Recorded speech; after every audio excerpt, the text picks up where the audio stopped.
তিলোত্তমা। আরে তোমরা এসে গেছো? 1 মিনিট, ল্যাপটপটা একটু শাট ডাউন করি।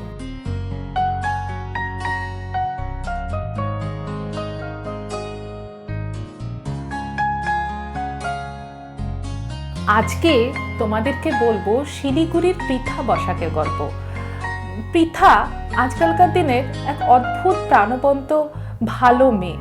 ওর গল্প করতে পেরে আমার মনটাই ভালো হয়ে যাচ্ছে।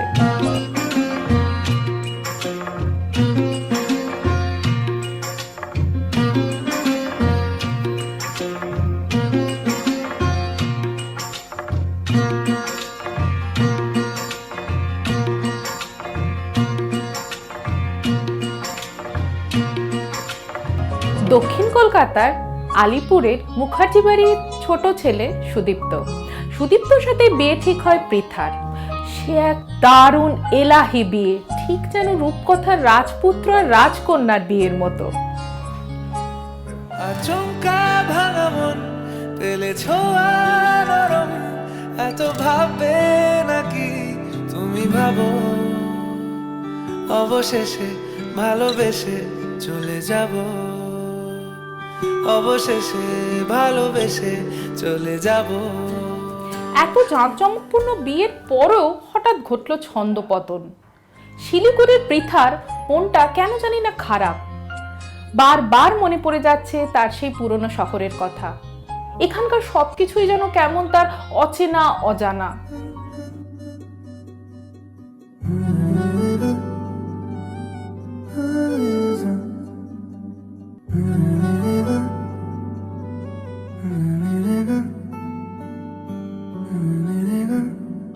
মন ভালো করার উপায়টা বাতলে দিলেন মুখার্জি বাড়ির বড় কর্তা প্রদ্যুম্নবাবু। একদিন খাবার টেবিলে বসে পৃথার মন খারাপটা আঁচ করতে পেরে ছেলেকে দিলেন এক ধমক। বললেন, কি তোদের সারাদিন এত কাজ, মেয়েটাকে একটু আশেপাশে ঘুরিয়ে তো নিয়ে আসতে পারিস, আর কিছু না হোক একটু পাড়াটা তো ঘুরতে পারিস। পাড়ায় ঘুরবে, চারপাশটা দেখবে, 5 জনের সাথে কথা বলবে, তবে তোর মন খারাপটা কাটবে।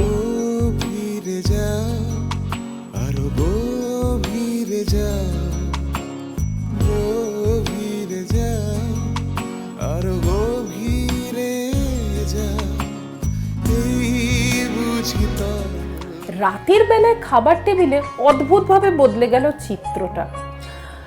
পৃথার মনে বাঁধ ভাঙা উচ্ছ্বাস, আশপাশটা দেখে ভীষণ ভালো লেগেছে তার।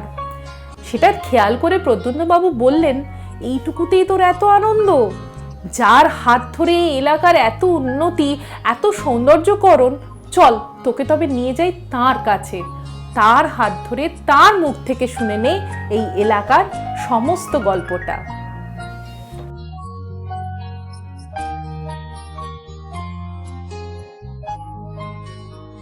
আমি ৭৪ নম্বর ওয়ার্ডের কাউন্সিলর এবং বোরো ৯ কলকাতা কর্পোরেশনের চেয়ারপারসন। দিদি, কিভাবে আপনার এই রাজনীতিতে আসা, তার গল্প যদি একটু আমাদেরকে বলেন। রাজনীতিতে আসা হচ্ছে, প্রথম কথা ইচ্ছে ছিল মানুষের জন্য কিছু কাজ করা। সমাজে অনেক মানুষ রয়েছে যাদের আওয়াজ সব জায়গায় সবসময় হয়তো পৌঁছয় না, তাদের দাবি দাবা যেগুলো পূরণ করার থাকে বা কিছু ইচ্ছে থাকে সেগুলো তারা বলতে পারে না সঠিক জায়গায়, সেই দরজাগুলো কড়া নাড়তে পারে না।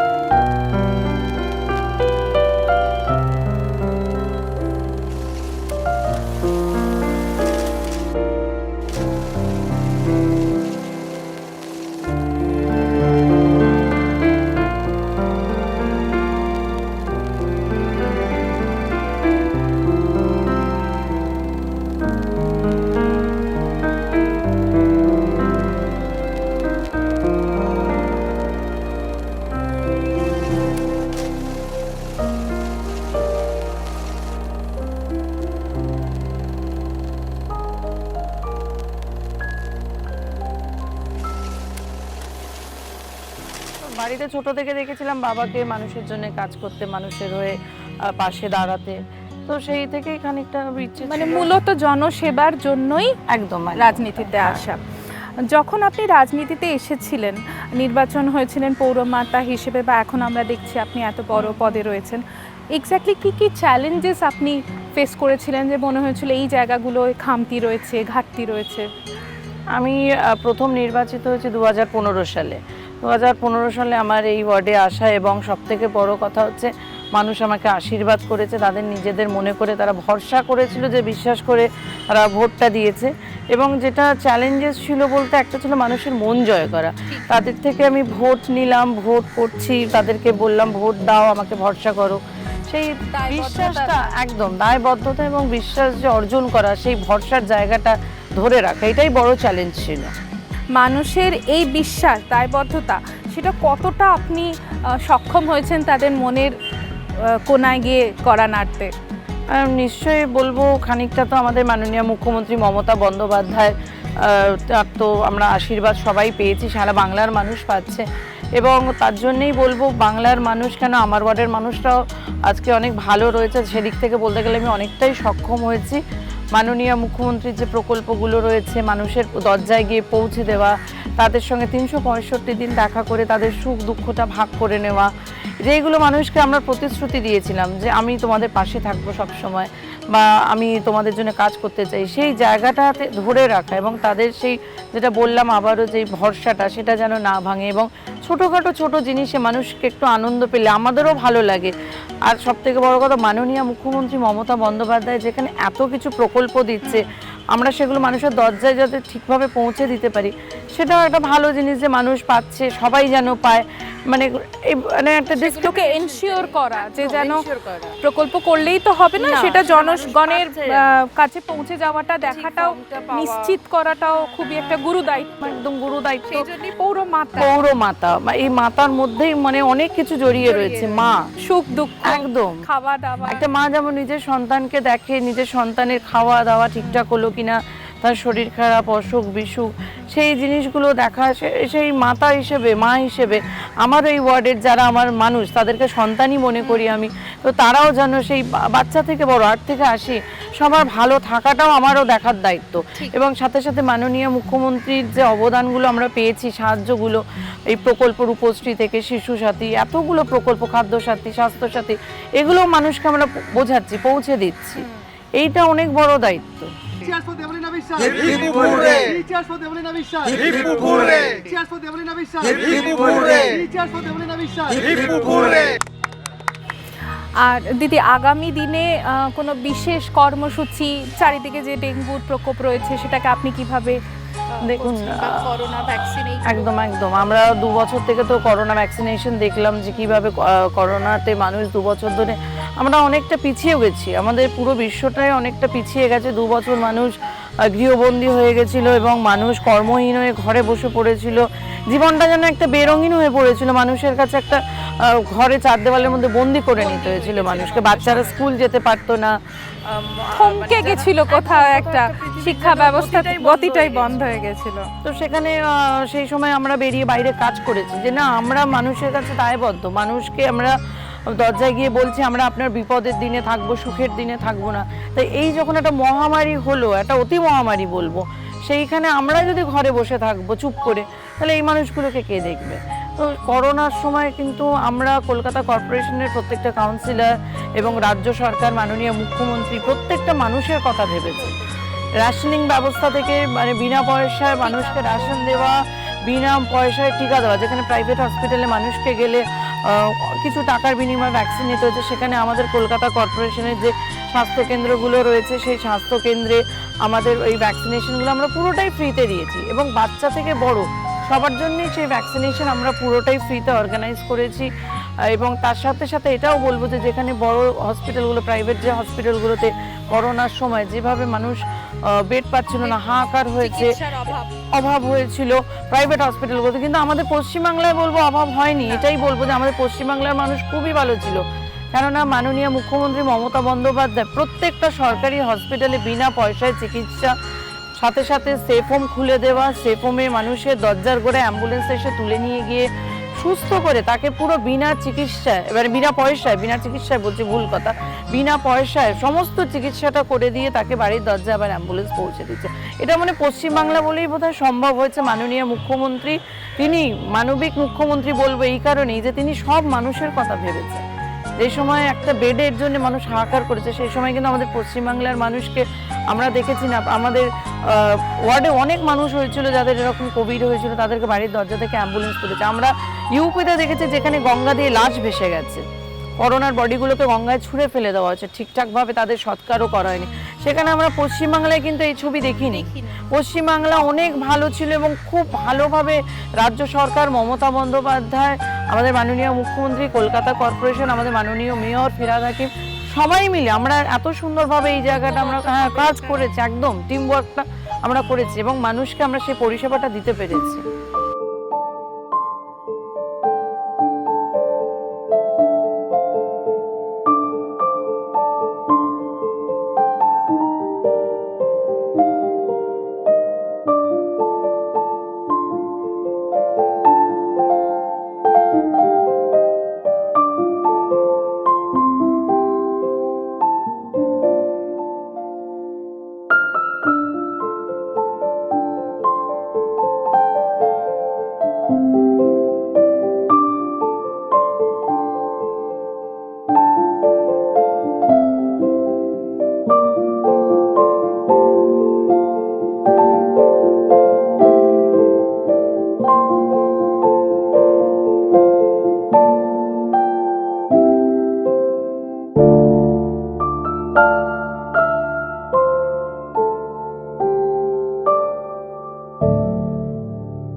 দিদি, এই যে আপনি খুবই ইয়াং, দায়িত্ব একাধিক পেয়েছেন, তাহলে এত সাবলীলভাবে, এত সুন্দর করে, ইজি ওয়েতে কি করে এত দায়িত্ব সামলান?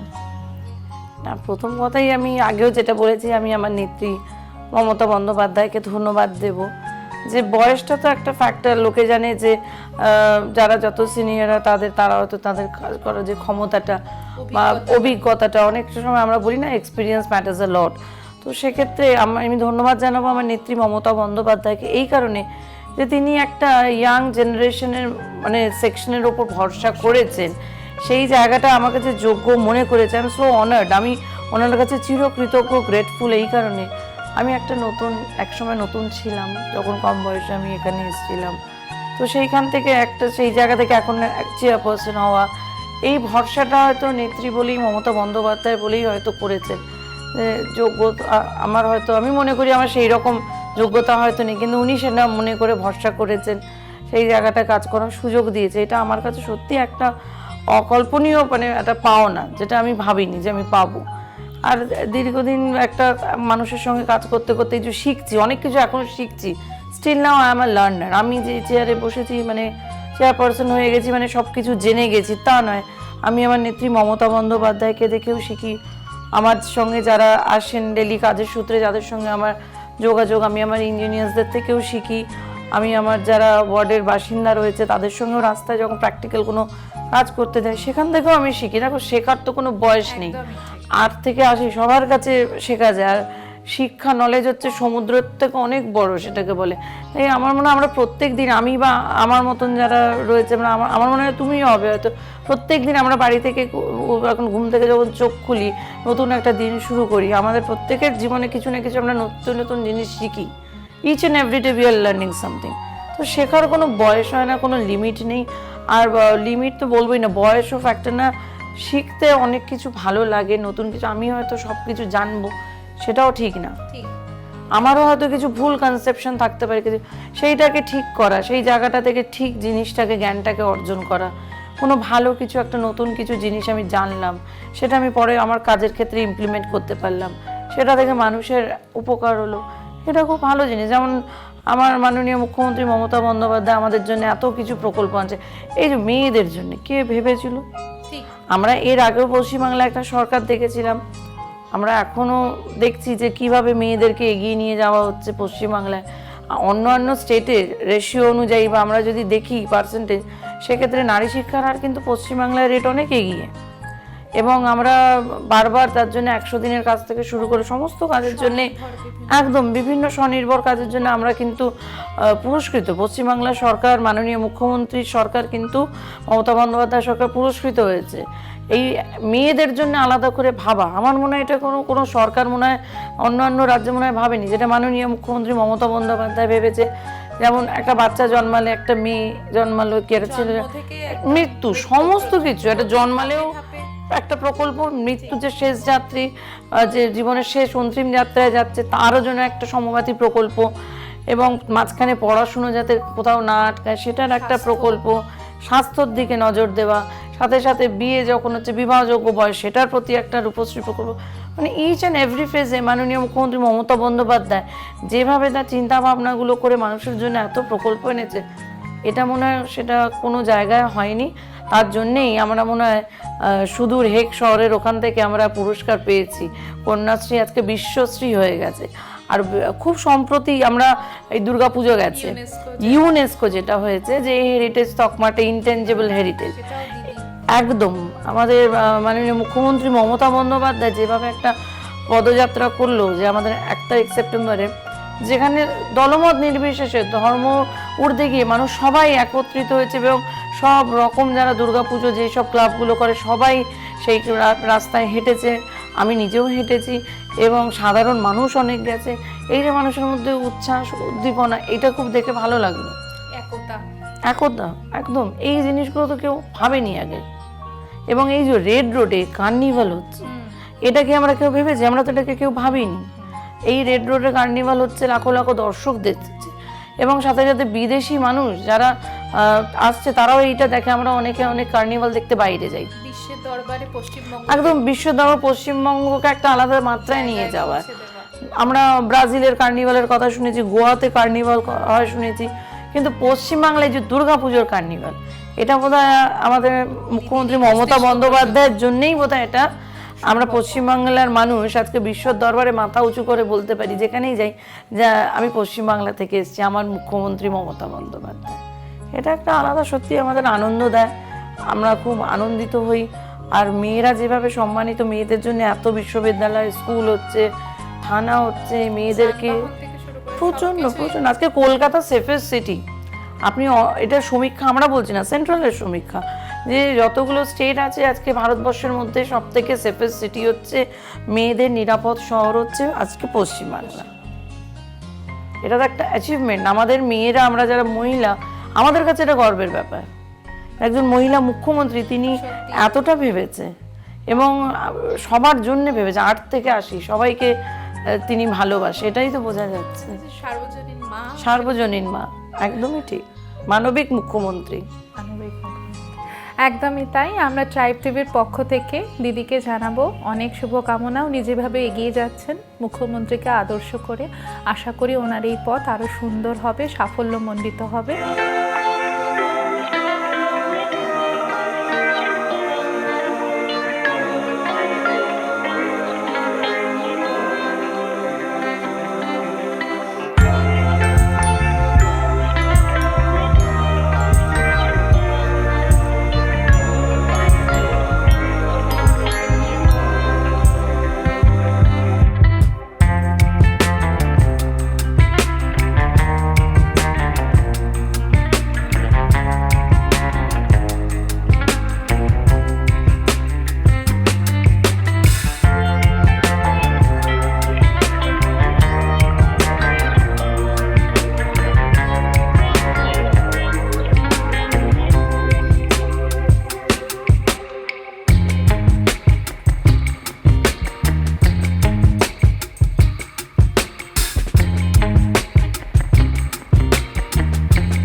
না হলে বড় হয়ে কি হওয়ার ইচ্ছে ছিল?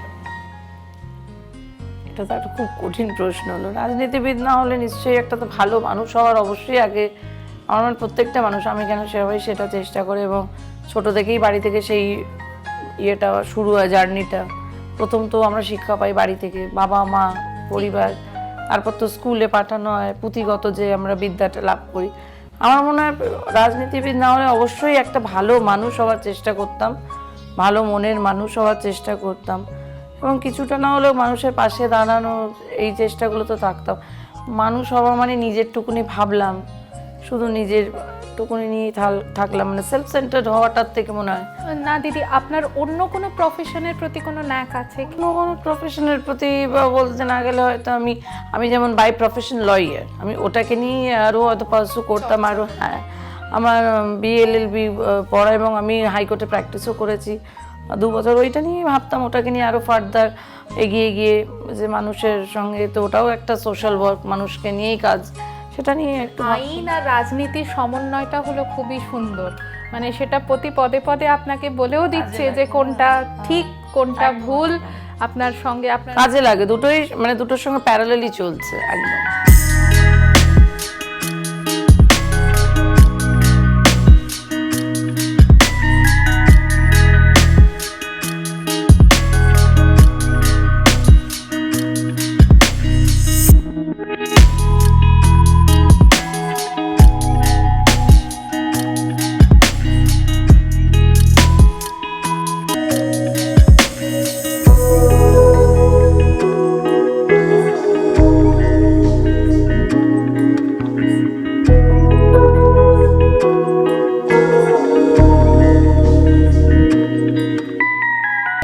আমি নিজে একজন নারী।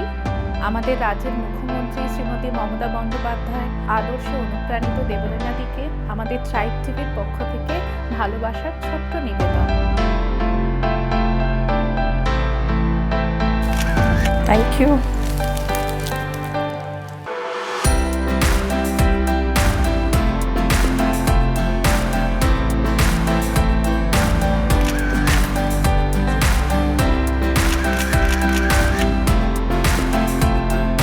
আমাদের ওয়ার্ডের কাউন্সিলর দেবলীনা বিশ্বাস, উনি অত্যন্ত ভালো কাউন্সিলর। আমরা যখনই অসুবিধায় পড়ি উনি আমাদের সঙ্গে সঙ্গে সম্মুখীন হন এবং সেই অসুবিধা দূর করার চেষ্টা করেন এবং এই ডেঙ্গু আর ম্যালেরিয়ার এই মহামারীতে উনি প্রত্যেক সপ্তাহে 2 বার করে আমাদের গলিতে গলিতে এসে ব্লিচিং এবং ওষুধ দেওয়ার ব্যবস্থা করে যান এবং প্রত্যেকদিন যোগাযোগ রাখেন আমাদের সঙ্গে। আপনাদের পৌর প্রতিনিধি মাননীয়া শ্রী দেবলীনা বিশ্বাসের সম্বন্ধে আপনাদের কি মতামত? উনি কাজের মানুষ, পাশের মানুষ, সবসময় কাজে পাই, পাশে পাই। উনি যথেষ্ট ভালো মানুষ আর উনি দায়িত্ব নিয়েও নিজের কাজ আমাদের জন্য করেন, আমাদের পাশে থাকেন, সবসময় ওনাকে কাছেই পাই আর উনি কাজের মানুষ। Cheers for Debolina বিশ্বাস। Cheers for Debolina বিশ্বাস। Cheers for Debolina বিশ্বাস। আমাদের ওয়ার্ডে 74 নম্বর দেবলীনা বিশ্বাস ভালো কাউন্সিলর, যে কোনো কাজ করে দেন, আপনি হেল্প ইউ, আপনি বলতে হয় না, সব কাজ সমস্ত ভালো করে কাজ করে দেন। দাদা, আপনার নামটা? নাম সমরজিৎ কর। দাদা, কোথায় থাকেন? আমি এখানেই থাকি, এই ওয়ার্ডেই থাকি। পৌর প্রতিনিধি সম্বন্ধে আপনার কি বক্তব্য? দেখুন, উনি আমাদের এখানে মানে কাউন্সিলর আছে, বিগত ওনাকে আমরা মোটামুটি মানে যখনই ডাকি তখনই পাই, মানে ওনারকে কোনো রকম আমরা যখনই আসি কোনো কাজ নিয়ে বা যে কোনো আদার্স অন্যান্য কোনো দরকারে, দিদির জল, মানে আগে মোটামুটি আমাদের এই ওয়ার্ডে মানে জলের একটা খুব বড় সমস্যা ছিল, তারপরে এখন তো ম্যাক্সিমাম এই ওয়ার্ডের জলের সমস্যাটা খুবই মানে এখন মানে প্রত্যেক জায়গাতেই মোটামুটি জলের সমস্যাটা এখন নেই বলতে গেলে, মানে জলের সমস্যাটা খুব ভালো। এদিকে মানে রাস্তার দিক দিয়েও আমাদের এদিকে মানে ভালো উন্নতি হয়েছে। হ্যাঁ, এমনি ওনাকে মোটামুটি আমরা যখনই ডাকি তখনই পাই। এমনি ওনাকে মানে আপনি এমনি সকাল থেকে নিয়ে মানে সন্ধে বিকেল যখনই আপনি ডাকবেন মোটামুটি তখনই পেয়ে যাবেন।